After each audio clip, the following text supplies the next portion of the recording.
You know, guys, first 2 days of the NBA playoffs kind of resemble the first round of the big dance. We have had 6 double-digit blowouts so far.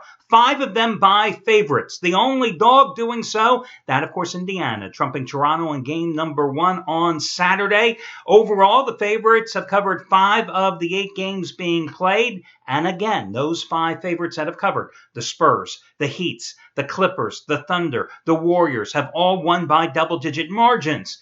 And it's been feast or famine in terms of the team winning, dominating defensively as well, because look at what the total has done through 8 games so far. Saturday, all 4 games stayed under the total. Yesterday, it was a 2-2 split, so you've had 6 of the 8 games the first 2 days of the postseason stay under the posted price. Listen, all your promos, all your discounts, etc. over on the homepage for Monday, because I don't feel like wasting the time talking about them. So let's get right to the free selections. First of all, I gave you Golden State on Saturday. That was a pretty good pick. And I'm going to come back with Golden State today. What? You say Steph Curry may not play? I say to you, does it matter? Remember, Rockets played the Warriors once this season without Steph Curry in the lineup. In fact, they hosted them in Houston back on New Year's Eve. And what happened? Draymond Green turned in a triple-double in that contest, and the Warriors won that game by 3 on the road. Klay Thompson in that contest went crazy. I think he had 6 3-pointers and finished with 38 points overall. Final score in that game, again, the Warriors winning without Steph Curry in that New Year's Eve game, 114-110.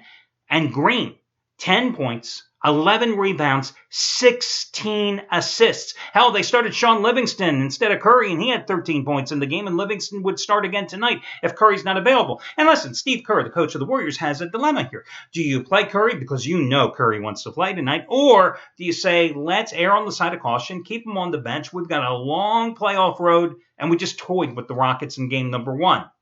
But you certainly don't want to lose game number 2 either. Listen, it's a big number, but for the same reason I took Golden State in game number 1, I'm going to take Golden State in number 2. This Rockets team just was lucky because the Utah Jazz lost their final 5 games of the regular season to sneak into the playoffs.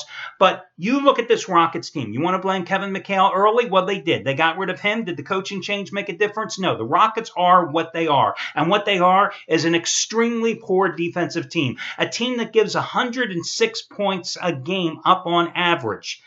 Only the Pelicans, the Lakers, the Suns, the 76ers, and the Sacramento Kings give up more points this season than the Houston Rockets. And what do those other 5 teams have in common? None of them with winning records. None of them made the postseason, just like the Rockets shouldn't have if not for the Utah Jazz's collapse. And you saw how the Warriors, even with Steph Curry sitting on the bench most of the second half, cruised in game number 1. You saw in game number 1 here, James Harden once again struggled offensively. I think Harden in the game was 7 for 19, finished with 17 points. You know, last year in the first 2 games when these two met, and it was a 5-game win for the Warriors, Harden was going crazy in the first 2 games. And then Kerr put bigger defenders on him, put Andre Iguodala and Harrison Barnes on him. Bigger size, really contained Harden for the rest of the tournament. You look at Dwight Howard. He only had 10 shots in the opener. So again, I'm more than willing to lay the points with Golden State because the Rockets haven't shown me anything all season. And to think that the Warriors are going to play a half-court game or that the Rockets are going to suddenly play better defense at this stage, well, you know, you must believe in Santa Claus and the Easter Bunny as well. Okay, let's continue the next complimentary play. Let's take a look at Toronto and Indiana. You know, this is a Toronto team that's put up or shut up time tonight. You win the Atlantic Division for the 3rd straight year. And what has that garnered you in the postseason? Zilch. 2 years ago, lose a heartbreaking Game 7 to Brooklyn. Last year, swept by the Washington Wizards. Then in Game number 1, you're laying 7.5 points. And you lose the damn game outright to Indiana by 10. You couldn't stop Paul George, 33 points in that game. And your backcourt, where you get the bulk of your scoring. DeMar DeRozan and Kyle Lowry. I mean, absolutely horrendous Game 1 performance. These two guys averaged 44.7 points combined on the season. They combined for only 25 in Game number 1 because they hit only 8 of their 32 shots. But The Raptors sucked offensively all the way around. They shot just 38% from the field. They were only 4 for 19 from three-pointers. They were only 26 of 38 at the line. You go to the line 38 times. You're playing at home. You miss 12 of those free throws, and you lose a 10-point decision. Game, set, match. It's do or die for the Raptors. For lack of any other better reason, and the fact that the Pacers really aren't that good, I'm going to go with Toronto tonight to come out with guns a-blazing and to get the job done and to cover the 7.5-point number. So that's your second complimentary play in the NBA, going along with the Warriors. And then in baseball, break up the Minnesota Twins, guys. 0-9 start. Then they come back home and they sweep the LA Angels, scoring 14 runs in those games over the weekend. They only scored 14 runs total when losing their first 9 games of the season. They're going to host the Milwaukee Brewers tonight. Phil Hughes, 9-3 with a 3.87 earned run average at home last year.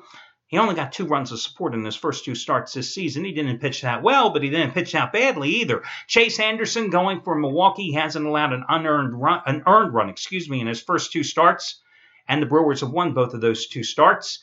But this is the bottom line: the Brewers are 2-4 on the road. On their current road trip against St. Louis and Pittsburgh. They're batting .213 on the season. They're averaging 3.3 runs a game. They swing and miss constantly.